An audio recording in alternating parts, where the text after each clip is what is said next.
ಸಾವಯವ ಸಂಪದ. ಸಾವಯವ ಕೃಷಿ ಬದುಕಿನ ಸಮಗ್ರ ಚಿತ್ರಣ ಕುರಿತ ಬಾನುಲಿ ಸರಣಿ ಕೃಷಿ ಸಂಪದ. ಇದುವೇ ಕೃಷಿ ಸಂಪದ. ಜಗದ ಹಸಿವನ್ನು ಮುಕ್ತಗೊಳಿಸುವ ಕೃಷಿ ಸಂಪದ. ಕೇಳಿ ಕಾರ್ಯಕ್ರಮ ಸಾವಯವ ಸಂಪದ. ಆದಿ ಅನಾದಿಗೂ ಆಧಾರವಾಗಿ ಮಣ್ಣನ್ನೇ ನಂಬಿ ದುಡಿಯುವ ರೈತರ ಕಥೆಗಳ ವ್ಯಥೆಗಳ ಸಾರುವ ಕೃಷಿ ಸಂಪದ. ಇದುವೇ ಕೃಷಿ ಸಂಪದ. ರೈತ ಬಾಂಧವರೇ, ಇವತ್ತಿನ ಸಾವಯವ ಸಂಪದ ಕಾರ್ಯಕ್ರಮದಲ್ಲಿ ಸಾವಯವ ಕೃಷಿಯಲ್ಲಿ ಮಣ್ಣಿನ ಆರೋಗ್ಯ ಹಾಗೂ ಪೋಷಕಾಂಶಗಳ ನಿರ್ವಹಣೆಯನ್ನು ಕುರಿತು ಮಂಡ್ಯದ ವಿಸಿ ಫಾರಂ ಕೃಷಿ ಮಹಾವಿದ್ಯಾಲಯದ ಡೀನ್ ಡಾಕ್ಟರ್ ಎಸ್ ಪ್ರಕಾಶ್ ಅವರೊಂದಿಗೆ ಸಂದರ್ಶನವಿದೆ. ಕೃಷಿ ಸಂಪದ. ಇದುವೇ ಕೃಷಿ ಸಂಪದ. ಡಾಕ್ಟರ್ ಪ್ರಕಾಶ್ ಅವರೇ, ನಮಸ್ಕಾರ. ನಮಸ್ಕಾರ. ತಾವು ಇವತ್ತಿನ ದಿವಸ ಸಾವಯವ ಕೃಷಿಯಲ್ಲಿ ಮಣ್ಣಿನ ಆರೋಗ್ಯ ಮತ್ತು ಪೋಷಕಾಂಶಗಳ ನಿರ್ವಹಣೆಯನ್ನು ಯಾವ ರೀತಿ ಮಾಡಬೇಕು ಅನ್ನೋ ವಿಚಾರಕ್ಕೆ ಸಂಬಂಧಪಟ್ಟಂತೆ ವಿವರವಾಗಿ ಮಾಹಿತಿಯನ್ನು ನೀಡಬೇಕು. ಖಂಡಿತ. ಈಗ ಇದರಲ್ಲಿ ಎರಡು ವಿಷಯಗಳಿದ್ದಾವೆ. ಒಂದು ಸಾವಯವ ಕೃಷಿ, ಮತ್ತೊಂದು ಮಣ್ಣಿನ ಆರೋಗ್ಯ. ಈ ಮಣ್ಣಿನ ಆರೋಗ್ಯನ ಮೊದಲು ವಿಚಾರ ಮಾಡೋಣ. ಮಣ್ಣಿನ ಆರೋಗ್ಯ ಅಂತ ಹೇಳಿದ್ರೆ, ಯಾವ ಒಂದು ಜಮೀನಿನಲ್ಲಿರ್ತಕ್ಕಂಥ ಮಣ್ಣು ಜೈವಿಕವಾಗಿ ತನ್ನ ಪರಿಸರದೊಂದಿಗೆ ಉತ್ತಮವಾದ ಸಂಯೋಜನೆಯನ್ನು ಹೊಂದಿದ್ದು ಅದರಿಂದ ಬರತಕ್ಕಂಥ ಬೆಳೆಗಳಾಗಲಿ ಅಥವಾ ನೀರು ಮತ್ತು ಗಾಳಿ ಹಾಗೂ ಮನುಷ್ಯನ ಒಂದು ಬೆಳವಣಿಗೆಯ ಮೇಲೆ ಉತ್ತಮವಾದ ಉತ್ಕೃಷ್ಟವಾದ ಪರಿಣಾಮ ಬೀರುವಂತಹ ಮಣ್ಣನ್ನು ಆರೋಗ್ಯವಂತ ಮಣ್ಣು ಅಂಥೇಳಿ ನಾವು ಕರಿತೀವಿ. ಈ ಆರೋಗ್ಯವಂತ ಮಣ್ಣು ಅನ್ನೋದಕ್ಕಿಂತ ಮುಂಚೆ ಈ ಆರೋಗ್ಯವಂತ ಮಣ್ಣಿನ ಜೊತೆ ಸಂಬಂಧ ಹೊಂದಿರುವ ಮಣ್ಣಿನ ಗುಣಲಕ್ಷಣಗಳ ಬಗ್ಗೆ ನಾವು ಮಾತಾಡಬೇಕಾಗತ್ತೆ. ಒಂದು ಮಣ್ಣು ಆರೋಗ್ಯವಂತ ಆಗಿರಬೇಕಾದ್ರೆ ಅದರಲ್ಲಿರುವ ಜೈವಿಕ ಗುಣಲಕ್ಷಣಗಳು, ಭೌತಿಕ ಗುಣಲಕ್ಷಣಗಳು ಹಾಗೂ ರಾಸಾಯನಿಕ ಗುಣಲಕ್ಷಣಗಳ ಸಂಯೋಜನೆ ಅತ್ಯಂತ ಸಂಬಂಧ ಹೇಗಿರಬೇಕು ಅಂತ ಹೇಳಿದ್ರೆ ಕಾಂಪ್ಲಿಮೆಂಟ್ರಿಯಾಗಿ ಇರಬೇಕು. ಅಂದರೆ ಒಂದಕ್ಕೊಂದು ಪೂರಕವಾಗಿ ಇದ್ದಾಗ ಮಾತ್ರ ಆ ಮಣ್ಣು ಪರಿಸರದಲ್ಲಿ ತಾನು ನಡೆಸುವ ಎಲ್ಲ ಕ್ರಿಯೆಗಳನ್ನು ಅತ್ಯಂತ ಉತ್ಕೃಷ್ಟ ಮಟ್ಟದಲ್ಲಿ ನಡೆಸ್ಕೊಂಡು ಹೋಗಲಿಕ್ಕೆ ಸಾಧ್ಯ ಆಗುತ್ತೆ. ಈಗ ನಾವು ನೋಡೋದಾದರೆ ನಿಸರ್ಗದಲ್ಲಿ ನಮಗೆ 4 ಅತ್ಯದ್ಭುತ ಕೊಡುಗೆಗಳಿದ್ದಾವೆ. ಅವುಗಳೆಂದರೆ ಬೆಳಕು, ಗಾಳಿ, ನೀರು ಮತ್ತು ಮಣ್ಣು.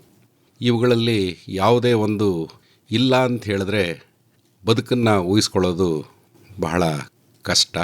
ನಮ್ಮ ಎಲ್ಲ ಬದುಕು, ಪ್ರಾಣಿಗಳ ಬದುಕು, ಸಸ್ಯಗಳ ಬದುಕು ಯಾವುದ್ರ ಮೇಲೆ ಅವಲಂಬಿತವಾಗಿದೆ ಅಂತ ಹೇಳಿದ್ರೆ, ಒಂದು ಸೋಲಾರ್ ಕ್ಯಾಪಿಟಲ್ಲು ಅಂದರೆ ಸೂರ್ಯನ ಕಿರಣಗಳು, ಮತ್ತೊಂದು ನೈಸರ್ಗಿಕ ಸಂಪನ್ಮೂಲಗಳು ನೀಡ್ತಕ್ಕಂಥ ಸರ್ವೀಸ್ ಕ್ಯಾಪಿಟಲ್ ಮೇಲೆ ಬಹಳಷ್ಟು ಅವಲಂಬಿತವಾಗಿದೆ.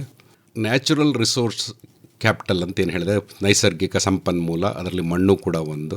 ಆ ಮಣ್ಣನ್ನು ನಾವು ಹೇಗೆ ಬಳಸ್ಕೋತೀವಿ, ಹೇಗೆ ಅದನ್ನು ಸುಸ್ಥಿರ ಸ್ಥಿತಿಯಲ್ಲಿ ಇಟ್ಕೋತೀವಿ, ಏಕೆಂದರೆ ಅದನ್ನು ಮುಂದಿನ ಪೀಳಿಗೆಗೂ ಕೂಡ ನಾವು ನೀಡಬೇಕಾಗತ್ತೆ. ಹಾಗಾಗಿ ಆ ವಿಚಾರದಲ್ಲಿ ಮಣ್ಣು ಒಂದು ಪ್ರಮುಖ ಸ್ಥಾನವನ್ನು ಪಡೆಯುತ್ತೆ. ಈ ಮಣ್ಣಲ್ಲಿ ಬೆಳೆಗಳಿಗೆ ಬೇಕಾದ ಪೋಷಕಾಂಶಗಳು ಸಿಗ್ತವೆ. ಬೆಳೆಗಳಿಗೆ ಬೇಕಾದ ಪೋಷಕಾಂಶಗಳು ಸಿಕ್ಕಿದ್ದಾವೆ ಅಂತ ಹೇಳಿದ್ರೆ ಅವು ಬೆಳೆಗಳಲ್ಲಿರ್ತವೆ. ಬೆಳೆಗಳಲ್ಲಿದ್ದ ಪೋಷಕಾಂಶಗಳು ಅಥವಾ ಖನಿಜ ವಸ್ತುಗಳು ಮನುಷ್ಯರಿಗೆ ಆಹಾರ ರೂಪದಲ್ಲಿ ಅಥವಾ ಪ್ರಾಣಿಗಳಿಗೆ ಆಹಾರ ರೂಪದಲ್ಲಿ ಸಿಗ್ತವೆ. ಇದು ಒಂದು ಸಂಬಂಧ.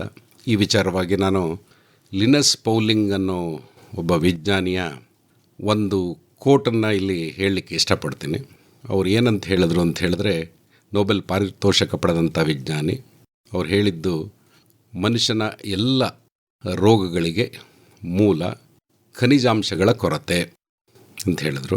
ಅದರ ಅರ್ಥ ಇಷ್ಟು: ಗಿಡ ಮರಗಳು ಅಥವಾ ನಾವು ಬೆಳೀತಕ್ಕಂಥ ಬೆಳೆಗಳು ಫ್ಯಾಕ್ಟ್ರಿ ಅಲ್ಲ, ಬೇಕಾದ್ದನ್ನು ಉತ್ಪಾದನೆ ಮಾಡೋಕ್ಕೆ. ಅವು ಮಣ್ಣಿನಲ್ಲಿರ್ತಕ್ಕಂಥ ಪೋಷಕಾಂಶಗಳನ್ನು ಹೀರಿಕೊಂಡು ಬೆಳಿಬೇಕು. ಮಣ್ಣಿನಲ್ಲಿ ಪೋಷಕಾಂಶಗಳು ಇಲ್ಲ ಅಂತ ಹೇಳಿದ್ರೆ ಅವು ಬೆಳೆಗಳಲ್ಲೂ ಕೂಡ ಇರಲ್ಲ. ಬೆಳೆಗಳಲ್ಲಿ ಇಲ್ಲ ಅಂತ ಹೇಳಿದ್ರೆ ನಾವು ಊಟ ಮಾಡೋ ಆಹಾರ ಪದಾರ್ಥಗಳಲ್ಲೂ ಕೂಡ ಇರಲ್ಲ. ಹಾಗಾಗಿ ಮನುಷ್ಯನಲ್ಲಿ ಈ ಖನಿಜಾಂಶಗಳ ಕೊರತೆ ಎದ್ದು ಕಾಣುತ್ತೆ.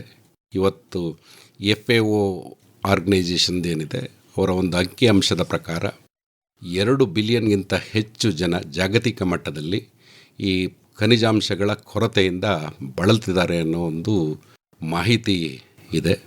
ಅಂದರೆ ಮನುಷ್ಯನ ಪೌಷ್ಟಿಕತೆ ಮೇಲೆ ಈ ಮಣ್ಣನ್ನು ನಾವು ಎಷ್ಟು ಅವಲಂಬಿಸಿದ್ದೀವಿ ಅನ್ನೋದು ಇದರಿಂದ ಅರ್ಥ ಆಗುತ್ತೆ. ಈಗ ನಾವು ಸಾವಯವ ಕೃಷಿ ಬಗ್ಗೆ ಮಾತಾಡಬೇಕು ಅಂತ ಹೇಳಿದ್ರೆ, ನೈಸರ್ಗಿಕವಾಗಿ ಹಾಗೂ ಸಾವಯವ ಸಂಪನ್ಮೂಲಗಳನ್ನು ಬಳಸಿಕೊಂಡು ಮಾಡುವ ಕೃಷಿ ಕಾರ್ಯ ಇದು. ಇದೊಂದು ಕೃಷಿ ಕಾರ್ಯಕ್ರಮ ಪದ್ಧತಿ ಅಲ್ಲ. ಸೊ ಹಿಂದಿನ ಕಾಲದಲ್ಲಿ ಅಂದರೆ 1960-70ರವರೆಗೂ ನಮ್ಮ ಹಿರಿಯರು, ನಮ್ಮ ಪೂರ್ವಿಕರು ಮಾಡುತ್ತಿದ್ದಂಥ ಈ ಕೃಷಿ ಕಾರ್ಯ ಇದು.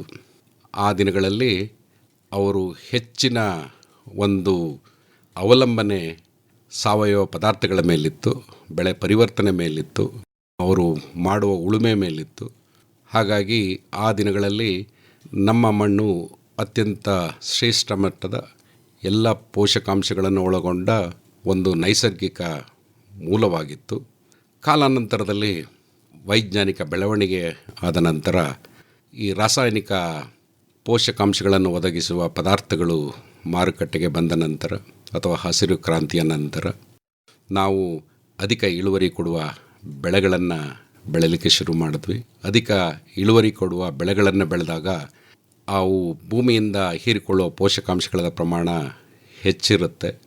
ಆ ಹೆಚ್ಚಿನ ಪ್ರಮಾಣದಲ್ಲಿ ಪೋಷಕಾಂಶಗಳನ್ನು ಹೀರಿಕೊಂಡ ಮಟ್ಟದ ಪೋಷಕಾಂಶಗಳನ್ನು ಪುನರ್ ನಾವು ಭೂಮಿಗೆ ಸೇರಿಸದೇ ಇರೋದ್ರಿಂದ, ಮಣ್ಣಿಗೆ ಸೇರಿಸದೇ ಇರೋದ್ರಿಂದ ಮಣ್ಣಿನಲ್ಲಿ ಪೋಷಕಾಂಶಗಳ ಕೊರತೆ ಕಾಣಲಿಕ್ಕೆ ಶುರುವಾಯಿತು. ಮೊದಲಿಗೆ ಸಾರಜನಕದ ಕೊರತೆ, ನಂತರ ದಿನಗಳಲ್ಲಿ ರಂಜಕದ ಕೊರತೆ, ನಂತರ ದಿನಗಳಲ್ಲಿ ಗಂಧಕ, ಹಾಗೆ ಸತು ಮತ್ತು ಬೋರಾನ್, ಹೀಗೆ ಹಲವಾರು ಪೋಷಕಾಂಶಗಳು ಕೊರತೆ ಕಂಡುಬರಲಿಕ್ಕೆ ಸಾಧ್ಯ ಆಯಿತು. ಅದರ ಜೊತೆಗೆ ಅತಿ ಮುಖ್ಯವಾಗಿ ಮಣ್ಣಿನಲ್ಲಿ ಸಾವಯವ ಇಂಗಾಲದ ಅಂಶ ಬಹಳಷ್ಟು ಕಡಿಮೆ ಆಯಿತು. ಇತ್ತೀಚಿನ ವರದಿಗಳು ಹೇಳೋ ಪ್ರಕಾರ ಹೆಚ್ಚಿನ ಭಾಗದ ಜಮೀನುಗಳಲ್ಲಿ ಇಂಗಾಲದ ಅಂಶ 0.5ಕ್ಕಿಂತ ಕಡಿಮೆ ಇರೋದು ತಿಳಿದು ಬಂದಿದೆ. ಕೆಲವೊಂದು ಭಾಗಗಳಲ್ಲಿ ಇವನ್ 0.3ರಷ್ಟು ಇರೋದು ಕೂಡ ತಿಳಿದು ಬಂದಿದ್ದಾರೆ.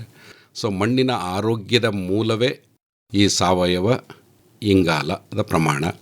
ಸೊ ಮಣ್ಣಿನಲ್ಲಿ ಸಾವಯವ ಇಂಗಾಲದ ಪ್ರಮಾಣ ಕಡಿಮೆ ಆಗಿದ್ದಕ್ಕೆ ಮಣ್ಣಿನ ಅವನತಿಗೆ ದಾರಿಯಾಯಿತು ಅಥವಾ ನಾಂದಿ ಹಾಡಿತ್ತು ಅಂತ ಹೇಳಿದ್ರೆ ತಪ್ಪಾಗಲಾರ್ದು. ಇದರಲ್ಲಿ ಮಣ್ಣಿನ ಅವನತಿಗೆ ಕಾರಣವಾದ ಅಂಶಗಳನ್ನು ಹೇಳೋದಾದರೆ ಮಣ್ಣಿನ ಸವಕಳಿ, ಭೌತಿಕ ಗುಣಗಳ ಅವನತಿ ಹಾಗೂ ರಾಸಾಯನಿಕ ಗುಣಗಳ ಅವನತಿ ಇಂದಾಗಿ ಮಣ್ಣು ಬರಡಾಯಿತು. ನನಗೆ ಈ ಸಂದರ್ಭದಲ್ಲಿ ಒಂದು ಸಣ್ಣ ಗಾದೆ ನೆನಪು ಬರ್ತಿದೆ. ಮನುಷ್ಯ ಸತ್ತರೆ ಮಣ್ಣಿಗೆ, ಮಣ್ಣೇ ಸತ್ತರೆ ಎಲ್ಲಿಗೆ. ಬಹಳಷ್ಟು ಅರ್ಥಪೂರ್ಣವಾಗಿದೆ. ಯಾಕೆಂದರೆ ಮಣ್ಣು ಒಂದು ಜೈವಿಕ ಘಟಕ. ಸೊ ಇದರಲ್ಲಿ ಹಲವಾರು ಸೂಕ್ಷ್ಮಾಣು ಜೀವಿಗಳು ವಾಸ ಮಾಡ್ತಿರ್ತವೆ. ಅದರ ಜೊತೆಗೆ ಹಲವಾರು ಮ್ಯಾಕ್ರೋ ಅನಿಮಲ್ಸ್ ಅಂತ ಹೇಳ್ತೀವಿ, ಮೈಕ್ರೋ ಆರ್ಗ್ಯಾನಿಸಮ್ ಜೊತೆಗೆ, ಅಂದರೆ ನಮ್ಮ ಎರೆಹುಳು ಇರ್ಬೋದು, ಬೇರೆ ಉಪಕಾರಿ ಜೀವಿಗಳು ಮಣ್ಣಿನಲ್ಲಿ ವಾಸ ಮಾಡುವಂಥ ಪರಿಸ್ಥಿತಿನ ನಾವು ನೋಡಿದ್ದೀವಿ. ಅವುಗಳು ಕೆಲಸ ಮಾಡ್ತಿರೋದ್ರಿಂದನೇ ಇವತ್ತು ಮಣ್ಣಿಗೆ ನಾವು ಏನನ್ನಾರು ಹಾಕಿದರೆ ಅದು ಕಳಿಲಿಕ್ಕೆ ಪ್ರಾರಂಭ ಮಾಡುತ್ತೆ, ಕಳೆತು ಅದರಲ್ಲಿರ್ತಕ್ಕಂಥ ಪೋಷಕಾಂಶಗಳನ್ನು ಬಿಟ್ಕೊಡುತ್ತೆ. ಅಂದರೆ ಇದೊಂದು ಸೈಕಲ್ ಕಂಟಿನ್ಯೂ ಆಗುತ್ತೆ. ಇದರಲ್ಲಿ ಸೂಕ್ಷ್ಮಾಣು ಜೀವಿಗಳು ಈ ಕೆಲಸಗಳನ್ನು ಮಾಡದೇ ಇದ್ದರೆ ಏನಾಗ್ತಿತ್ತು ಅಂದರೆ, ನಾವಿವತ್ತು ಕಸ ಕಡ್ಡಿಗಳ ರಾಶಿ ಮೇಲೆ ನಡಿಬೇಕಾಗಿತ್ತು ಅಥವಾ ಸತ್ತ ಮನುಷ್ಯರ ಹೆಣಗಳ ಮೇಲೆ ನಡೆದಾಡೋ ಪರಿಸ್ಥಿತಿ ಬರ್ತಿತ್ತು, ಅಂದರೆ ಸುಡದೇ ಇದ್ದ ಪಕ್ಷದಲ್ಲಿ. ಆದರೆ ನಮ್ಮ ಪ್ರಕೃತಿ ಒಂದು ವರ ನೀಡಿದರೆ ಅದು ಮಣ್ಣು. ಆ ಮಣ್ಣಿನಲ್ಲಿ ಎಲ್ಲವನ್ನೂ ಒಂದು ರೀತಿ ಸಮತೋಲನದಿಂದ ಕಾಪಾಡಿಕೊಂಡು ಹೋಗುವ ಶಕ್ತಿ ಬರ್ತಾ ಇದೆ. ಈ ಒಂದು ಸಾವಯವ ಕೃಷಿ ಯಾವಾಗಲೂ ಮಾನವರಿಗೆ ಒಂದು ಗುಣ ಇದೆ, ಕಳ್ಕೊಂಡಿದ್ದನ್ನು ಹುಡುಕೋದು. ನಾವು ಕಳ್ಕೊಂಬಿಟ್ವಿ, ಅದನ್ನು ಏನನ್ನು ಕಳ್ಕೊಂಡ್ವಿ ಅಂತ ಹುಡುಕಾಟದಲ್ಲಿ ನಮಗೆ ಒಂದು ಬೇಸಾಯ ಕ್ರಮ ಕಂಡು ಬಂದಿದ್ದು ಸಾವಯವ ಬೇಸಾಯ ಕ್ರಮ. ಇವತ್ತು ನಮ್ಮ ಭಾರತದಲ್ಲಿ ಸುಮಾರಷ್ಟು ಜನ ರೈತರು ಈ ಸಾವಯವ ಕೃಷಿ ಪದ್ಧತಿಯನ್ನು ಅಳವಡಿಸ್ಕೊಂಡು ಇದ್ದಾರೆ. ಇದಕ್ಕೆ ಕಾರಣ ಹಲವಾರು ಇರ್ಬೋದು. ಅಂದರೆ ನಾವು ಸೇವಿಸ್ತಕ್ಕಂಥ ಆಹಾರ, ಹಾಗೆ ಗಾಳಿ, ನೀರು ಪ್ರತಿಯೊಂದು ಕೂಡ ಕಲುಷಿತವಾಗಿದೆ ಅನ್ನೋ ಒಂದು ಕಲ್ಪನೆ, ಒಂದು ಪರಿಕಲ್ಪನೆ ಈಗ ಜಾಗತಿಕ ಮಟ್ಟದಲ್ಲಿ ಪ್ರಚಾರ ಪಡೆದಿರೋದ್ರಿಂದ ಎಲ್ಲರೂ ಹೌದು ನಾವೇನೋ ತಪ್ಪು ಮಾಡಿದ್ದೀವಿ ಅನ್ನೋ ಒಂದು ಅರ್ಥದಲ್ಲಿ ಕೊನೆಗೆ ರೈತರು ಮನಗಂಡ ವಿಷಯ ಸಾವಯವ ಬೇಸಾಯ ಕ್ರಮ. ಈ ಸಾವಯವ ಬೇಸಾಯ ಕ್ರಮದಲ್ಲಿ ರೈತರು ತಮಗೆ ಸಿಗತಕ್ಕಂಥ ಸಾವಯವ ಪದಾರ್ಥಗಳನ್ನು ಬಳಸ್ಕೊಂಡು ಕೃಷಿ ಮಾಡೋದು ಪದ್ಧತಿ. ಅದಕ್ಕೆ ನಾವು ರೀಜನರೇಟಿವ್ ಅಗ್ರಿಕಲ್ಚರ್ ಅಂತಲೂ ಕೂಡ ಕರಿತೀವಿ. ಹೀಗೆ ಮಾಡೋದ್ರಿಂದ ಏನಾಗುತ್ತೆ ಅಂತ ಹೇಳಿದ್ರೆ ಮಣ್ಣಿನ ಭೌತಿಕ ಗುಣಗಳು, ಜೈವಿಕ ಗುಣಗಳು, ರಾಸಾಯನಿಕ ಗುಣಗಳು ಉತ್ತಮವಾಗ್ತವೆ. ಈ ಭೌತಿಕ ಗುಣಲಕ್ಷಣಗಳು ಅಂತ ಹೇಳಿದ್ರೆ ಮಣ್ಣಿನ ಕಣವಿನ್ಯಾಸ ಇರ್ಬೋದು, ಸ್ಟ್ರಕ್ಚರ್. ಒಂದು ಕಣವಿನ್ಯಾಸ ಉತ್ತಮವಾಗಿದ್ದರೆ ಮಣ್ಣಿನ ಸವಕಳಿ ನಿಲ್ಲುತ್ತೆ, ಹಾಗೆ ಮಣ್ಣಿನಲ್ಲಿ ನೀರು ಶೇಖರಣೆ ಅಧಿಕವಾಗುತ್ತೆ, ಮತ್ತು ಗಾಳಿ ನೀರಿನ ಚಲನೆ ಸುಗಮವಾಗಿರುತ್ತೆ. ಹಾಗಾಗಿ ಬೇರುಗಳು ತುಂಬ ಖುಷಿಯಾಗಿ ಬೆಳೀತವೆ ಅಂತ ಹೇಳ್ಬೋದು. ಯಾಕೆಂದರೆ ಬೇರುಗಳಿಗೆ ಬೇಕಾಗಿರೋದು ಗಾಳಿ ಬೇಕು, ನೀರು ಬೇಕು. ಮತ್ತು ಮಣ್ಣು ಕೊಚ್ಚನೆ ಆಗಬಾರ್ದು. ಈ ಒಂದು ವಿಷಯದಲ್ಲಿ ಇದು ಉತ್ತಮವಾಗಿರುತ್ತೆ. ಯಾಕೆಂತ ಹೇಳಿದ್ರೆ ಇದಕ್ಕೆಲ್ಲ ಮೂಲ ಕಾರಣ ಸಾವಯವ ಇಂಗಾಲ, ಆರ್ಗ್ಯಾನಿಕ್ ಮ್ಯಾಟ್ರ್ ಅಂತಲೂ ಕರಿತೀವಿ.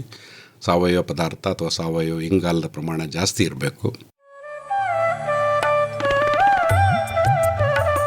ಆಗಸ್ಟ್ 3 ಗುರುವಾರ ಸಂಜೆ 6:50 ಕೃಷಿರಂಗ ಕಿಸಾನ್ ವಾಣಿಯಲ್ಲಿ ಮೈಸೂರಿನ ಕೇಂದ್ರೀಯ ರೇಷ್ಮೆ ಸಂಶೋಧನೆ ಹಾಗೂ ತರಬೇತಿ ಸಂಸ್ಥೆಯ ಕಾರ್ಯಚಟುವಟಿಕೆಗಳನ್ನು ಕುರಿತ ನೇರ ಫೋನ್ ಇನ್ ಕಾರ್ಯಕ್ರಮವಿದೆ. ಭಾಗವಹಿಸುತ್ತಾರೆ ಸಂಸ್ಥೆಯ ನಿರ್ದೇಶಕರಾದ ಡಾಕ್ಟರ್ ಎಸ್ ಗಾಂಧಿದಾಸ್ ಹಾಗೂ ಹಿರಿಯ ವಿಜ್ಞಾನಿ ಡಾಕ್ಟರ್ ಕೆಬಿ ಚಂದ್ರಶೇಖರ್. ಕರೆ ಮಾಡಲು ಸಂಪರ್ಕ ಸಂಖ್ಯೆಗಳು 25125882 ಹಾಗೂ 25150889. ಮೈಸೂರಿನ ಎಸ್ಟಿಡಿ ಕೋಡ್ 0821. ಮರೆಯದಿರಿ, ಆಗಸ್ಟ್ 3 ಗುರುವಾರ ಸಂಜೆ 6:50 ಕೃಷಿರಂಗ ಕಿಸಾನ್ ವಾಣಿಯಲ್ಲಿ ಮೈಸೂರಿನ ಕೇಂದ್ರೀಯ ರೇಷ್ಮೆ ಸಂಶೋಧನೆ ಹಾಗೂ ತರಬೇತಿ ಸಂಸ್ಥೆಯ ಕಾರ್ಯಚಟುವಟಿಕೆಗಳನ್ನು ಕುರಿತ ನೇರ ಫೋನ್ ಇನ್ ಕಾರ್ಯಕ್ರಮ. ಅದೇ ರೀತಿ ರಾಸಾಯನಿಕ ಗುಣಧರ್ಮಗಳ ಬಗ್ಗೆ ಹೇಳೋದಾದರೆ ಪೋಷಕಾಂಶಗಳ ಲಭ್ಯತೆ, ಆ ಲಭ್ಯತೆ ಮೇಲೆ ಪರಿಣಾಮ ಬೀರತಕ್ಕಂಥ ರಸಸಾರ ಅಥವಾ ಬೇರೆ ಕ್ಯಾಟಯಾನ್ ಎಕ್ಸ್ಚೇಂಜ್ ಕೆಪ್ಯಾಸಿಟಿ ಅಂತ ಕೂಡ ನಾವು ಹೇಳ್ತೀವಿ. ಹಾಗೆ ಅದರಲ್ಲಿರ್ತಕ್ಕಂಥ ಬಫರಿಂಗ್ ಕೆಪ್ಯಾಸಿಟಿ. ಅವುಗಳ ಜೊತೆಗೆ ಜೈವಿಕ ಕ್ರಿಯೆಗಳಿಗೆ ಬಂದರೆ ಮಣ್ಣಿನಲ್ಲಿ ಸೂಕ್ಷ್ಮಾಣುಜೀವಿಗಳು ಹಲವಾರು ಪ್ರಭೇದಗಳಿದ್ದಾವೆ. ಆ ಪ್ರಭೇದಗಳು ಅವು ನಡೆಸ್ತಕ್ಕಂಥ ಕ್ರಿಯೆಗಳು ಬೇರೆ ಬೇರೆಯಾಗಿರುತ್ತೆ. ಉದಾಹರಣೆ, ಮಣ್ಣಿನಲ್ಲಿ ವಾತಾವರಣದಲ್ಲಿರುವ ಸಾರಜನಕ ಹೀರಿಕೊಳ್ಳುವ ಶಕ್ತಿ ಇರುವ ಸೂಕ್ಷ್ಮಾಣುಜೀವಿಗಳಿರ್ಬೋದು, ಅಥವಾ ರೋಗಕಾರಕ ಸೂಕ್ಷ್ಮಾಣುಜೀವಿಗಳ ಬೆಳವಣಿಗೆಯನ್ನು ತಡೆ ಹಿಡಿಯುವಂಥ ಶಕ್ತಿ ಇರತಕ್ಕಂಥ ಸೂಕ್ಷ್ಮಾಣುಜೀವಿಗಳಿರ್ಬೋದು. ಹಾಗೆ ಮಣ್ಣಿನಲ್ಲಿ ಬಿದ್ದಂಥ ಎಲ್ಲ ಪದಾರ್ಥಗಳನ್ನು ಕಳೀಲಿಕ್ಕೆ ಸಹಾಯ ಮಾಡತಕ್ಕಂಥ ಸೂಕ್ಷ್ಮಾಣುಜೀವಿಗಳಿರ್ಬೋದು. ಹೀಗೆ ಹಲವಾರು ಸೂಕ್ಷ್ಮಾಣುಜೀವಿಗಳು ಮಣ್ಣಿನಲ್ಲಿ ಇದ್ದಾಗ ಮಣ್ಣು ಒಂದು ಉತ್ಕೃಷ್ಟವಾದ ಮಣ್ಣಾಗಿರುತ್ತೆ. ಈ ಎಲ್ಲದಕ್ಕೂ ಮೂಲ ಮಣ್ಣಿನ ಜೈವಿಕ ಕ್ರಿಯೆ ಅತ್ಯಂತ ಉತ್ತಮವಾಗಿರಬೇಕು ಅಂತ ಹೇಳಿದ್ರೆ ಮಣ್ಣಿನಲ್ಲಿ ಸಾವಯವ ಇಂಗಾಲದ ಪ್ರಮಾಣ ಅತ್ಯಂತ ಒಂದು ಮಟ್ಟದಲ್ಲಿರಬೇಕು.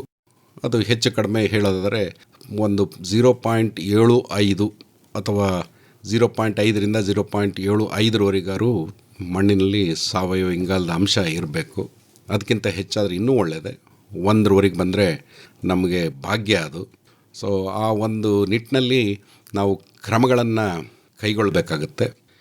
ಇದಕ್ಕೆಲ್ಲ ಮೂಲ ನಾವು ಹುಡುಕ್ತಾ ಹೋದರೆ ಯಾಕೆ ಹೀಗಾಯಿತು, ಏನಾಯಿತು ಅಂತ ನಾವು ಹುಡುಕ್ತಾ ಹೋದರೆ ನಮ್ಮ ಸಾಮಾಜಿಕ ಬದಲಾವಣೆ, ನಮ್ಮ ಜೀವನ ಶೈಲಿಯ ಬದಲಾವಣೆ ಭಾಳಷ್ಟು ಪ್ರಭಾವ ಬೀರಿದೆ ಈ ಒಂದು ನಮ್ಮ ಕೃಷಿಯ ಮೇಲೆ.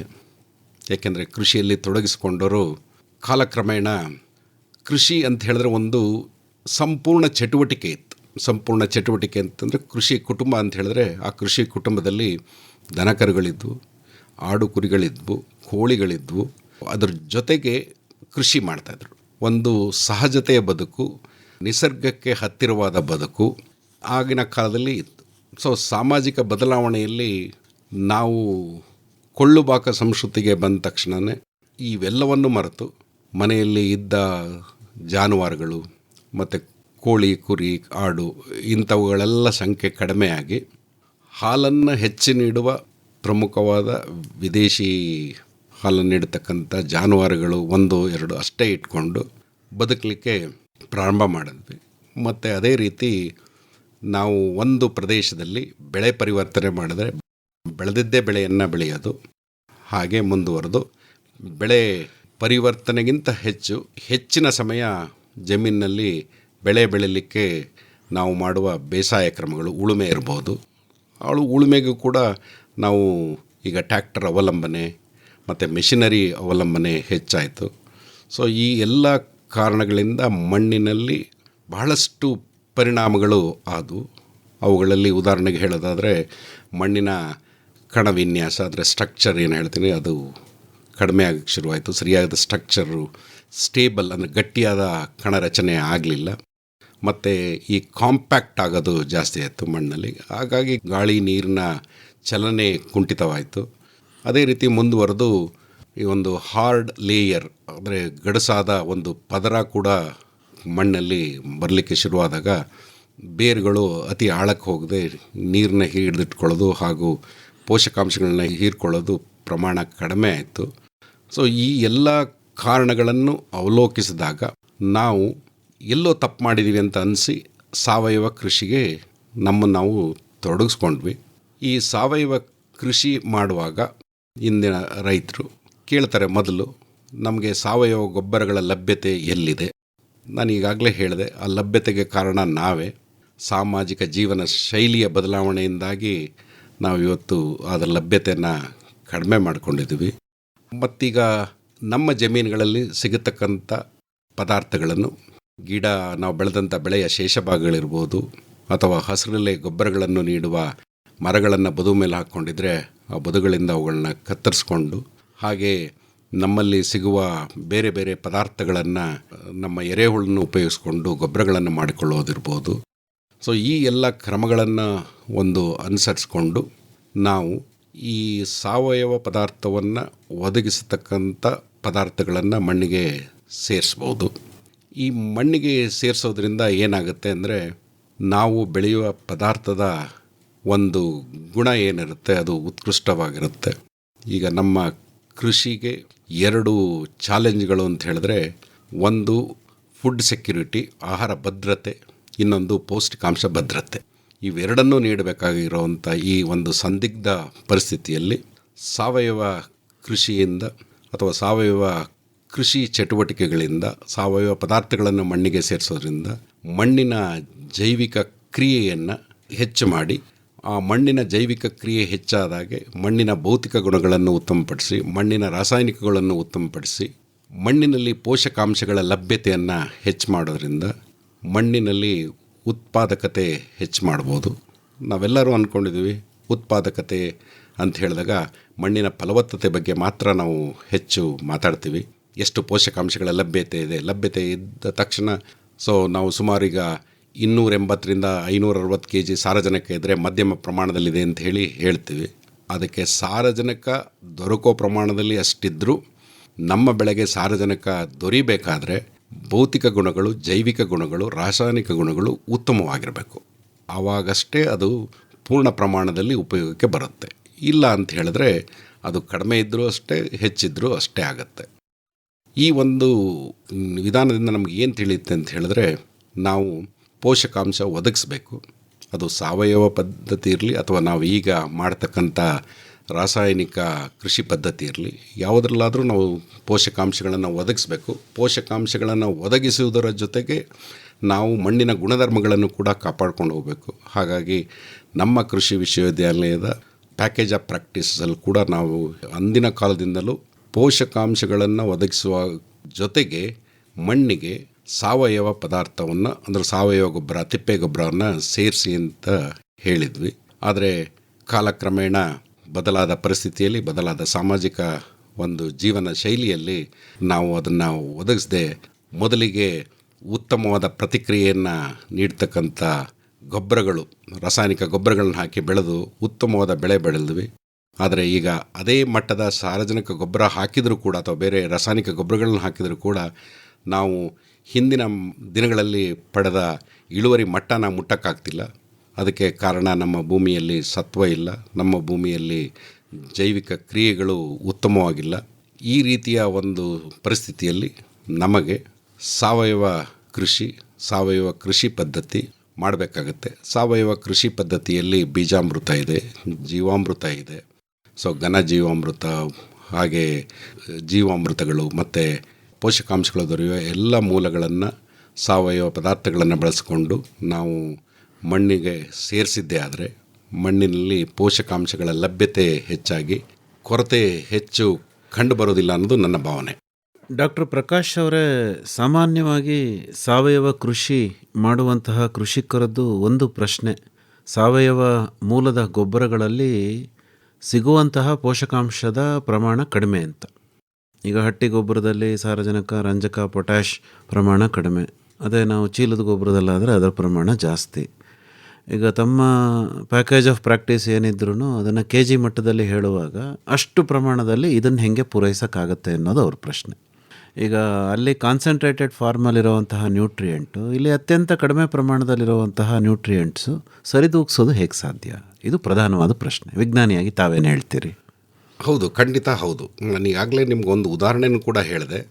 ಮಣ್ಣಿನಲ್ಲಿ ಸಾರಜನಕ ಯಾವುದೇ ಪ್ರಮಾಣದಲ್ಲಿದ್ದರೂ ಮಣ್ಣಿನ ಗುಣಧರ್ಮಗಳಲ್ಲಿ ವ್ಯತ್ಯಾಸ ಇದ್ದರೆ ಆ ದೊರೆಯೋ ಪ್ರಮಾಣ ಅಷ್ಟು ಇರಲ್ಲ, ಅಥವಾ ನೀವು ಹಾಕುವ ರಸಗೊಬ್ಬರಗಳು ಮಣ್ಣಿನ ಗುಣಧರ್ಮಗಳ ಮೇಲೆ ಅವಲಂಬನೆಯಾಗಿರುತ್ತೆ. ಮಣ್ಣಿನ ಗುಣಧರ್ಮಗಳು ಒಂದು ಉತ್ತಮವಾದ ಸ್ಥಿತಿಯಲ್ಲಿ ಇಲ್ಲ ಅಂತ ಹೇಳಿದ್ರೆ ನಾವು ಈ ಕಾನ್ಸಂಟ್ರೇಟೆಡ್ ರಾಸಾಯನಿಕ ಗೊಬ್ಬರಗಳನ್ನ ಎಷ್ಟೇ ಪ್ರಮಾಣದಲ್ಲಿ ಹಾಕಿದರೂ ಅದಕ್ಕೆ ಪ್ರತಿಸ್ಪಂದನೆ ಏನು ಬೆಳೆಯಲ್ಲಿ ಸಿಗುತ್ತೆ ಅದು ಸಿಗಲ್ಲ.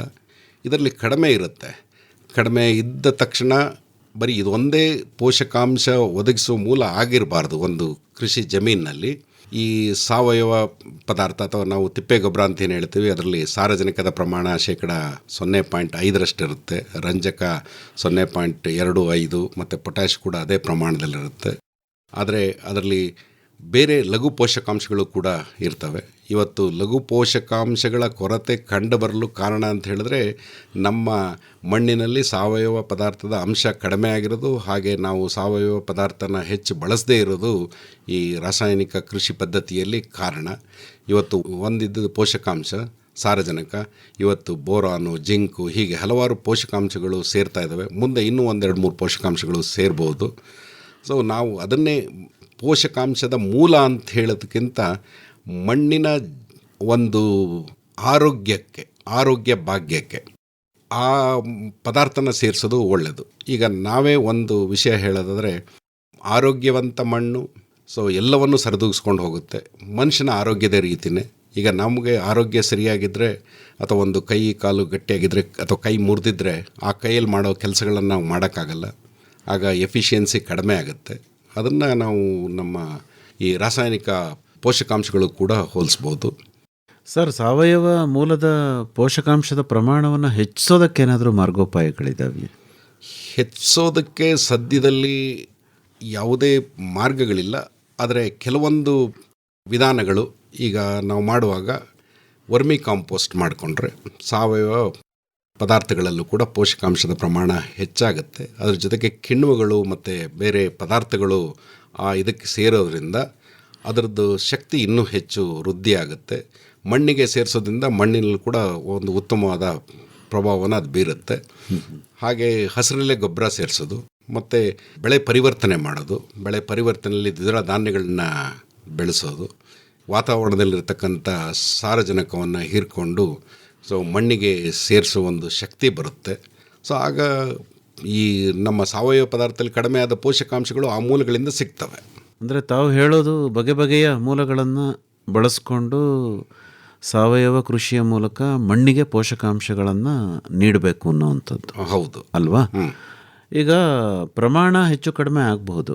ಈಗ ಒಂದು ವೇಳೆ ನಾವು ಅತಿಯಾಗಿ ಸಾವಯವ ಗೊಬ್ಬರವನ್ನು ಕೊಟ್ಟರೆ ಮಣ್ಣಿನ ರಚನೆಯಲ್ಲಿ ಏನಾದರೂ ಏರುಪೇರಾಗುತ್ತಾ? ಮಣ್ಣಿನ ರಚನೆಯಲ್ಲಿ ಏರುಪೇರು ಆಗೋದು ಅಷ್ಟೊಂದು ಕಂಡು ಬಂದಿಲ್ಲ. ಯಾಕೆ ಅಂತ ಹೇಳಿದ್ರೆ ನಮ್ಮ ಮಣ್ಣು ರಚನೆಯ ಸಂದರ್ಭದಲ್ಲಿ 5 ಅಂಶಗಳು ಪ್ರಮುಖ ಪಾತ್ರ ವಹಿಸ್ತವೆ. ಅದರಲ್ಲಿ ಪೇರೆಂಟ್ ಮೆಟೀರಿಯಲ್ ಅಂಥೇಳಿ ಕರಿತೀವಿ ಒಂದು, ಇನ್ನೊಂದು ಕ್ಲೈಮೇಟು, ಇನ್ನೊಂದು ನಮ್ಮ ಟೋಪೋಗ್ರಫಿ ಭೂಮಿಯ ಮೇಲ್ಮೈ, ಹಾಗೆ ಸಮಯ ಮತ್ತೊಂದು ಆರ್ಗ್ಯಾನಿಕ್ಸ್ ಅಥವಾ ಆರ್ಗ್ಯಾನಿಸಮ್ಸ್ ಅಂಥೇಳಿ ಹೇಳ್ತೀವಿ. ಸೊ ಇವೆಲ್ಲ ಮಣ್ಣಿನ ಉತ್ಪಾದನೆಯಲ್ಲೇ ಭಾಗವಹಿಸ್ತಕ್ಕಂಥ ಒಂದು ಅಂಶಗಳು. ನಾವು ಮಣ್ಣಿಗೆ ಹೆಚ್ಚಿನ ಪ್ರಮಾಣದಲ್ಲಿ ಸಾವಯವ ಪದಾರ್ಥನ ಸೇರಿಸಿದರೆ ಆ ಮಣ್ಣಿನಲ್ಲಿ ಯಾವ ರೀತಿಯ ಸಾವಯವ ಪದಾರ್ಥಗಳನ್ನು ನಾವು ಸೇರಿಸಿದ್ದೀವಿ, ಸಾವಯವ ಪದಾರ್ಥದ ಗುಣಮಟ್ಟ ಏನಿತ್ತು, ಅದರ ಮೇಲೆ ಅದರ ಪ್ರಭಾವ ಅವಲಂಬಿತವಾಗಿರುತ್ತೆ. ನಾವು ಸಾವಯವ ಪದಾರ್ಥ ಸೇರಿಸೋದ್ರಲ್ಲೇ ನಮಗೆ ಬೇಡವಾದ ವಸ್ತುಗಳು ಲೈಕ್ ಕ್ಯಾಡ್ಮಿಯಮ್ಮು, ಲೆಡ್ಡು ಈ ಥರ ವಸ್ತುಗಳು ಇದ್ದು ಅದನ್ನು ಸೇರಿಸಿದ್ರೆ ಅದು ಮಣ್ಣಿನ ಮೇಲೆ ಪ್ರಭಾವ ಬೀರುತ್ತೆ. ಅಂದರೆ ಮನುಷ್ಯರಿಗೆ ಪುನಃ ಬಂದೇ ಬರುತ್ತದು. ಆ ಒಂದು ನಿಟ್ಟಿನಲ್ಲಿ ನಾವು ಬಹಳಷ್ಟು ಎಚ್ಚರಿಕೆಯನ್ನು ವಹಿಸಬೇಕಾಗತ್ತೆ. ಏಕೆಂದರೆ ಕಲುಷಿತವಾದ ಯಾವುದೇ ಪದಾರ್ಥ ಬಳಸಿದ್ರೂ ಕೂಡ ಅದರಿಂದ ಹಾನಿಯಾಗುತ್ತೆ. ಆದರೆ ನಾವು ತುಂಬ ಅಂತ ಹೇಳಿದ್ರೆ, ಈಗ ನಾವು ಆ ಥರ ಬದಲಾವಣೆ ತರಬೇಕು ಅಂತ ಹೇಳಿದ್ರೆ 1 ಎಕರೆಗೆ 100 ಟನ್ನು 200 ಟನ್ನು 300 ಟನ್ನು ಹಾಕಬೇಕಾಗತ್ತೆ. ಆ ಒಂದು ಪ್ರಮಾಣದಲ್ಲಿ ಹಾಕೋ ಸಾಧ್ಯತೆ ನನಗಂತೂ ಈಗ ಸದ್ಯದಲ್ಲಿ ಕಂಡು ಬರ್ತಿಲ್ಲ. ಡಾಕ್ಟರ್ ಪ್ರಕಾಶ್ ಅವರೇ, ಸಿಟಿ ಕಾಂಪೋಸ್ಟ್ ಈಗ ಹೆಚ್ಚು ಪ್ರಚಲಿತದಲ್ಲಿರುವಂತಹ ಒಂದು ಕಾಂಪೋಸ್ಟ್, ಮಣ್ಣಿಗೆ ಇದರ ಬಳಕೆ ಕುರಿತಂತೆ ತಮ್ಮ ಅಭಿಪ್ರಾಯ? ಎಷ್ಟೋ ಸಂದರ್ಭಗಳಲ್ಲಿ ನಾವು ಅದೇ ನೀರನ್ನು ಕೂಡ ವಾಪಸ್ ಬಳಸುವಂತಹ ಆಲೋಚನೆ ಕೂಡ ಇವತ್ತು ನಡೀತಾ ಇದೆ. ಅಂದರೆ ನಾವೇನು ತ್ಯಾಜ್ಯ ನೀರು ಅಂತ ಹೇಳ್ತೀವಲ್ಲ, ಅದನ್ನು ಸಂಸ್ಕರಣೆ ಮಾಡಿ ವ್ಯವಸಾಯಕ್ಕೆ ಬಳಸುವಂಥದ್ದು, ಸಿಟಿ ಕಾಂಪೋಸ್ಟನ್ನು ಬಳಕೆ ಮಾಡುವಂಥದ್ದು, ಮತ್ತು ಇವತ್ತು ಸಿಟಿ ವೇಸ್ಟ್ಗೇ ಎರೆಹುಳುಗಳನ್ನು ಬಿಟ್ಟು ಎರೆಗೊಬ್ಬರವನ್ನು ಮಾಡಿ ಮಣ್ಣಿಗೆ ಬಳಸುವಂಥ ವಿಧಾನಗಳು ಬರ್ತಾ ಇದ್ದಾವೆ. ಒಬ್ಬ ಮಣ್ಣು ವಿಜ್ಞಾನಿಯಾಗಿ ತಮ್ಮ ಚಿಂತನೆ? ಇದರಲ್ಲಿ ನಾವು ಪಟ್ಟಣದ ತ್ಯಾಜ್ಯ ವಸ್ತುಗಳನ್ನು ಸಂಸ್ಕರಿಸಿ, ಅಂದರೆ ಅದನ್ನು ವಿಂಗಡಣೆ ಮಾಡಿ ಸಂಸ್ಕರಿಸಿದ ಸಾವಯವ ಪದಾರ್ಥಗಳನ್ನು ಬಳಸ್ಬೋದು. ಅದರಲ್ಲಿ ಸಂಸ್ಕರಣೆ ಆಗಿರಬೇಕು. ವಿಂಗಡಣೆ ಆದ ಕಸ ಪದಾರ್ಥಗಳ ತ್ಯಾಜ್ಯಗಳು, ಈಗ ಅದರಲ್ಲಿ ಪ್ಲಾಸ್ಟಿಕ್ ಇರಬಾರ್ದು ಅಥವಾ ಬೇರೆ ವಸ್ತುಗಳು, ಸೀಸಾ ಇಂಥದ್ದು ವಸ್ತುಗಳು ಇರದೇ ಇರತಕ್ಕಂಥ ವಿಂಗಡಣೆಗೊಂಡ ಪದಾರ್ಥಗಳನ್ನು ಉಪಯೋಗಿಸಿ ಅದರಲ್ಲಿ ಎರೆಹುಳುವಿನಿಂದಾಗಲಿ ಅಥವಾ ಸ್ವಾಭಾವಿಕವಾಗಿ ನಮ್ಮ ನ್ಯಾಚುರಲ್ ಕಾಂಪೋಸ್ಟಿಂಗ್ ಮಾಡಿದ್ದು ರಸಗೊಬ್ಬರಗಳನ್ನು ಬಳಸ್ಬೋದು. ಬಳಸದೇ ಇದ್ದರೆ ಅದು ಪಟ್ಟಣದಲ್ಲಿ ಬೆಟ್ಟ ಗುಡ್ಡನೇ ಆಗಿರ್ಬೋದು. ಹಾಗಾಗಿ ಬಳಸ್ಬೋದು, ಆದರೆ ಮಿತವಾಗಿ ಬಳಸಬೇಕು. ಅದನ್ನು ಬೇಕಾದ ಒಂದು ಗುಣಧರ್ಮಗಳನ್ನು ಕಾಪಾಡ್ಕೊಂಡು ಬರೋದು ಒಂದು ಒಳ್ಳೆಯ ಸಂಸ್ಕೃತಿ. ರಾಸಾಯನಿಕ ಗೊಬ್ಬರಗಳಲ್ಲಿ ಸಾರಜನಕ ಒಂದು ಕೃತಕವಾಗಿ ತಯಾರಾದರೂ ಏನು ನಾವು ರಂಜಕ ಮತ್ತು ಪೊಟ್ಯಾಷ್ ಮೂಲ ಏನಿದೆಯಲ್ಲ, ಇದು ಸ್ವಾಭಾವಿಕದ್ದೇ ಅಂತ ಹೇಳಲಾಗುತ್ತೆ. ಯಾಕೆಂದರೆ ರಾಕ್ ಫಾಸ್ಫೇಟ್ ಇದೆ, ಮ್ಯೂರೇಟ್ ಆಫ್ ಪೊಟ್ಯಾಷ್ ಕೂಡ ಕಲ್ಲಿನಿಂದ ಉತ್ಪಾದನೆ ಆಗುವಂಥದ್ದು. ಈ ಎರಡೂ ಪೋಷಕಾಂಶಗಳನ್ನು ಅದು ಮಣ್ಣಿನ ಮೂಲದ್ದೇ ಆಗಿರೋದ್ರಿಂದ ಕೊಟ್ಟರೆ ಏನು ತೊಂದರೆ ಆಗುತ್ತೆ? ಮಣ್ಣಿನ ಮೂಲ ಭೂಮಿಯಲ್ಲೇ ಇರತಕ್ಕಂಥ ಪದಾರ್ಥ, ಆದರೆ ಭೂಮಿಯ ಹೊಟ್ಟೆಯನ್ನು ಬಗೆದು ತುಂಬ ಆಳದಿಂದ ತೆಗಿತಕ್ಕಂಥ ಪದಾರ್ಥಗಳು. ಈ ಮೇಲ್ಮೈಯಲ್ಲಿ ಸಿಗತಕ್ಕಂಥ ನಮ್ಮ ಗ್ರಾನೈಟ್ ಕಲ್ಲಾಗಲಿ, ಬಸಾಲ್ಟ್ ಕಲ್ಲಾಗಲಿ ಅಥವಾ ಸ್ಯಾಂಡ್ ಸ್ಟೋನ್ ಆಗಲಿ ಅಲ್ಲ, ಅದು ಕೆಳಗೆ ತುಂಬ ಆಳದಲ್ಲಿ ಇರುತ್ತೆ. ಆ ಆಳದಿಂದ ಭೂಮಿಯಲ್ಲಿ ನೈಸರ್ಗಿಕವಾಗಿ ಭೂಮಿಯ ರಚನೆಯಲ್ಲಿ ಕೆಲವೊಂದು ಹೆವಿ ಮೆಟಲ್ ಎಲಿಮೆಂಟ್ಸು ಶೇಖರಣೆ ಆಗಿರ್ತವೆ. ಅದಾದಮೇಲೆ ಅದು ಪ್ರೋಸೆಸ್ ಮಾಡುವಾಗ ಎಷ್ಟು ಅದು ಸಪ್ರೇಟ್ ಆಯಿತು ಅಥವಾ ಮಿಕ್ಸ್ ಆಗಿದೆ. ಸೊ ಆ ಪ್ರೋಸೆಸ್ಸಿಂದಾಗಿ ಅವುಗಳು ಬಳಕೆಯಲ್ಲಿ ನಾವು ಈ ಅಂಶಗಳನ್ನ ಕಾಣ್ತಿದ್ದೀವಿ ಅಷ್ಟೇ. ಹೌದು, ನೀವು ಹೇಳಿದ್ದು ಸತ್ಯ.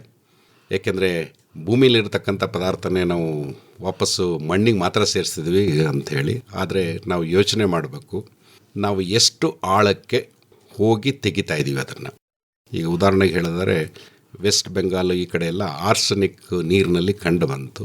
ಯಾವಾಗ ಕಂಡು ಬಂತು ಆರ್ಸೆನಿಕ್ ಅಂತಂದರೆ ತುಂಬ ಆಳಕ್ಕೆ ಹೋಗಿ ನೀರನ್ನು ಬೋರ್ವೆಲ್ನ ತೆಗೆದು ಮಾಡಿದಾಗ ಮಾತ್ರ ಆರ್ಸೆನಿಕ್ ಬಂತು. ಮೇಲ್ಮೈಯಲ್ಲೇ ಮಾಡಿದ್ರೆ ಒಂದು 300 ಅಡಿ 400 ಅಡಿ 500 ಅಡಿ ಮಾಡಿದಾಗ ಆ ಥರ ಪದಾರ್ಥಗಳು ಸಿಗೋದು ಕಡಿಮೆ. ಏಕೆಂದರೆ ಮಣ್ಣಿನ ಒಂದು ನಾವೇನು ಹೇಳ್ತೀವಿ ಅಂತಂದರೆ ಅದರದ್ದು ಒಂದು ಕ್ರಸ್ಟು, ಮ್ಯಾಂಟ್ಲು, ಕೋರ್ ಅಂತ ವಿಭಾಗ ಮಾಡ್ತೀವಿ. ಆ ಕ್ರಸ್ಟು ಎಷ್ಟು ಕಿಲೋಮೀಟರ್ಸ್ ಇರುತ್ತೆ ಅಂದರೆ 5ರಿಂದ 56 ಕಿಲೋಮೀಟರ್ ಇರುತ್ತೆ. 5 ಕಿಲೋಮೀಟ್ರ್ ಎಲ್ಲಿರುತ್ತೆ ಅಂದರೆ ಸಮುದ್ರದಲ್ಲಿ ತಳಭಾಗದಿಂದ 5 ಕಿಲೋಮೀಟ್ರ್ ಅಷ್ಟೇ ಕ್ರಸ್ಟ್ ಇರುತ್ತೆ.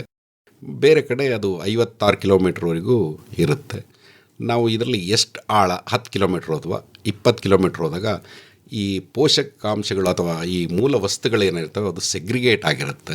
ಸೇರುವಾಗ ಹೆಚ್ಚಿನ ಭಾಗದಲ್ಲಿ ಈ ನಾವು ಸ್ಪೆಸಿಫಿಕ್ ಗ್ರಾವಿಟಿ ಅಂತ ಏನು ಹೇಳ್ತೀವಿ, ಆ ಸ್ಪೆಸಿಫಿಕ್ ಗ್ರಾವಿಟಿ ಕಡಿಮೆ ಇರತಕ್ಕಂಥ ಮಿನರಲ್ಗಳು ಮೇಲ್ಭಾಗದಲ್ಲಿ ಶೇಖರಣೆ ಆಗಿರ್ತವೆ. ಸೊ ಸ್ಪೆಸಿಫಿಕ್ ಗ್ರಾವಿಟಿ ಹೆಚ್ಚಿರತಕ್ಕಂಥ ಮಿನರಲ್ಗಳು ಕೆಳಗಡೆ ಇರ್ತವೆ. ಹಾಗಾಗಿ ಅದರಲ್ಲಿ ಬರೋದು ಸ್ವಾಭಾವಿಕ ಇದೆ, ಹಾಗಾಗಿ ಅದರಲ್ಲಿ ಸೇರ್ತಾ ಇದೆ.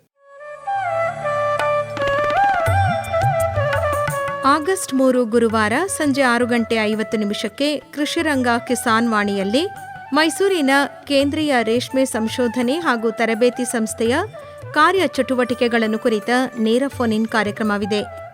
ಭಾಗವಹಿಸುತ್ತಾರೆ ಸಂಸ್ಥೆಯ ನಿರ್ದೇಶಕರಾದ ಡಾಕ್ಟರ್ ಎಸ್ ಗಾಂಧಿದಾಸ್ ಹಾಗೂ ಹಿರಿಯ ವಿಜ್ಞಾನಿ ಡಾಕ್ಟರ್ ಕೆಬಿ ಚಂದ್ರಶೇಖರ್. ಕರೆ ಮಾಡಲು ಸಂಪರ್ಕ ಸಂಖ್ಯೆಗಳು 25125882 ಹಾಗೂ 25150889, ಮೈಸೂರಿನ ಎಸ್ಟಿಡಿ ಕೋಡ್ 0821. ಮರೆಯದಿರಿ, ಆಗಸ್ಟ್ 3 ಗುರುವಾರ ಸಂಜೆ 6:50 ಕೃಷಿರಂಗ ಕಿಸಾನ್ ವಾಣಿಯಲ್ಲಿ ಮೈಸೂರಿನ ಕೇಂದ್ರೀಯ ರೇಷ್ಮೆ ಸಂಶೋಧನೆ ಹಾಗೂ ತರಬೇತಿ ಸಂಸ್ಥೆಯ ಕಾರ್ಯಚಟುವಟಿಕೆಗಳನ್ನು ಕುರಿತ ನೇರ ಫೋನ್ ಇನ್ ಕಾರ್ಯಕ್ರಮ. ಡಾಕ್ಟರ್ ಪ್ರಕಾಶ್ ಅವರೇ, ಈಗ ತಾವು ಹೇಳೋದು ಬೆಳೆಗಳ ಅಗತ್ಯಗಳನ್ನು, ಅವರು ಯಾವುದೇ ಬೆಳೆನ ಬೆಳೀಲಿ ಅದನ್ನು ಸಾವಯವ ಮೂಲದ ಪದಾರ್ಥಗಳನ್ನು ಬಳಕೆ ಮಾಡಿ ಅದರ ಪೋಷಕಾಂಶದ ಅಗತ್ಯವನ್ನು ಪೂರೈಕೆ ಮಾಡಿ ತನ್ಮೂಲಕ ಮಣ್ಣಿನ ಆರೋಗ್ಯವನ್ನು ಕೂಡ ಸಮರ್ಥವಾಗಿ ಕಾಪಾಡ್ಕೋಬೋದು ಅಂತನಾ? ಹೌದು. ಯಾವುದೇ ಬೆಳೆ ಬೆಳೆದರೂ ಮಣ್ಣಿನಲ್ಲಿ ಮೊದಲು ಪೋಷಕಾಂಶಗಳ ಪ್ರಮಾಣ ಮತ್ತು ಮಣ್ಣಿನ ಗುಣಧರ್ಮಗಳನ್ನ ಹೇಗೆ ಉತ್ತಮಪಡಿಸೋದು ಅಂತ ಹೇಳಿದ್ರೆ ಮಾತ್ರ ಮಾಡಲಿಕ್ಕೆ ಸಾಧ್ಯ ಆಗುತ್ತೆ. ನನಗೆ ನಮ್ಮ ಹಿರಿಕರು ಹೇಳ್ತಿದ್ರು, ನಮ್ಮ ತಾತ ಅವರೆಲ್ಲ, ನಮ್ಮ ಜಮೀನಲ್ಲಿ ಹೋಗಿ ಅಣಬೆ ಬೆಳೆದ್ರೆ ಅದು ತನ್ನಗೆ ತಾನೇ ಅಣಬೆ ಬೆಳೆದಿರುತ್ತೆ. ಒಂದು ಶ್ರಾವಣ ಮಾಸದಲ್ಲಿ ಮಳೆ, ಜಡಿ ಮಳೆ ಎಲ್ಲ ಜಾಸ್ತಿ ಆದಾಗ ಆ ಮಣ್ಣು ಉತ್ತಮವಾಗಿರುತ್ತೆ ಅಂತ ಹೇಳ್ತಿದ್ರು.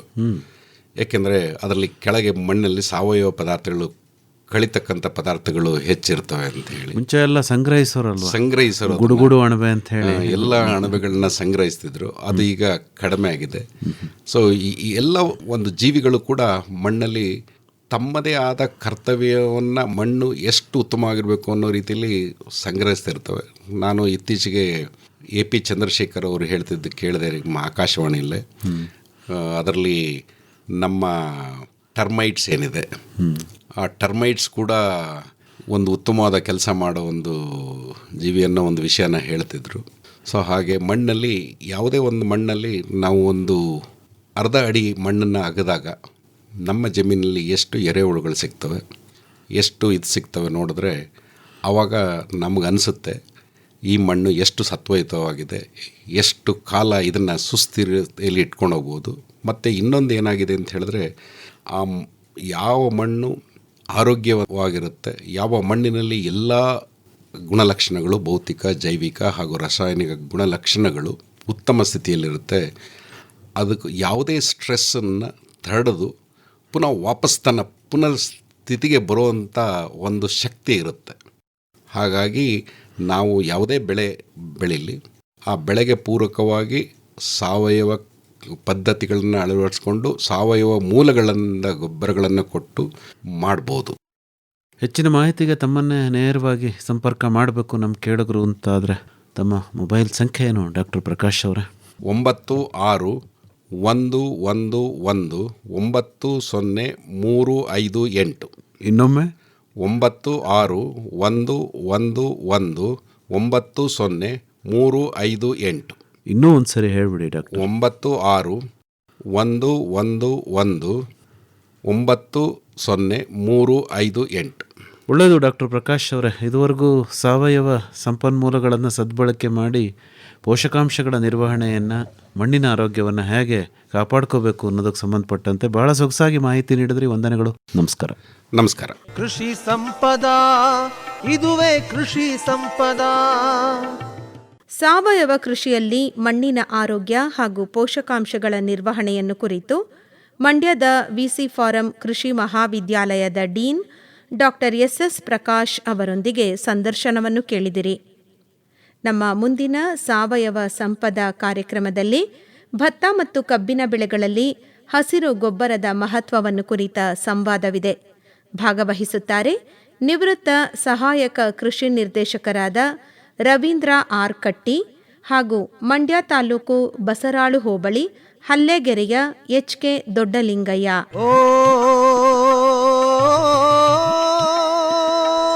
ಸಾವಯವ ಸಂಪದ ಸಾವಯವ ಕೃಷಿ ಬದುಕಿನ ಸಮಗ್ರ ಚಿತ್ರಣ ಕುರಿತ ಬಾನುಲಿ ಸರಣಿ ಕೇಳಿದಿರಿ. ಕೃಷಿ ಸಂಪದ ಇದುವೇ ಕೃಷಿ ಸಂಪದ, ಜಗದ ಹಸಿವನ್ನು ಮುಕ್ತಗೊಳಿಸುವ ಕೃಷಿ ಸಂಪದ.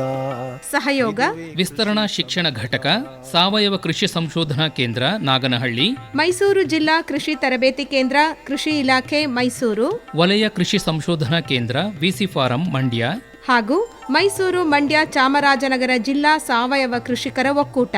ಸಾವಯವದಲ್ಲಿ ಸಮಗ್ರ ಕೃಷಿಯಿದೆ, ಮಣ್ಣಿಗೂ ಮನುಜಗೂ ಆರೋಗ್ಯ. ವಿಷ ರಾಸಾಯನಿಕವಾ ಕೃಷಿಯಲ್ಲಿ ತೊರೆದರೆ ಬೆಳೆಯೋ ಬೆಳೆಯೆಲ್ಲ ಅಮೃತವು ಬೆಳೆಯೋ. ಶೀರ್ಷಿಕೆ ಗೀತರಚನೆ ರಮೇಶ್ ಪಿ ರಂಗಸಮುದ್ರ. ಗೀತೆಯ ರಾಗ ಸಂಯೋಜನೆ ಹಾಗೂ ಗಾಯನ ನಿತಿನ್ ರಾಜಾರಾಮ್ ಶಾಸ್ತ್ರಿ. ಕೃಷಿ ಸಂಪದ ಇದುವೇ ಕೃಷಿ ಸಂಪದ. ನೆರವು ಆರ್ ಲೋಕೇಶ್ವರಿ.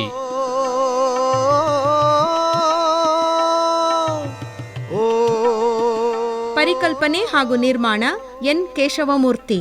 ಕೃಷಿ ಸಂಪದ ಇದುವೇ ಕೃಷಿ ಸಂಪದ, ಜಗದ ಹಸಿವನ್ನು ಮುಕ್ತಗೊಳಿಸುವ ಕೃಷಿ ಸಂಪದ. ಇದುವೇ ಕೃಷಿ ಸಂಪದ.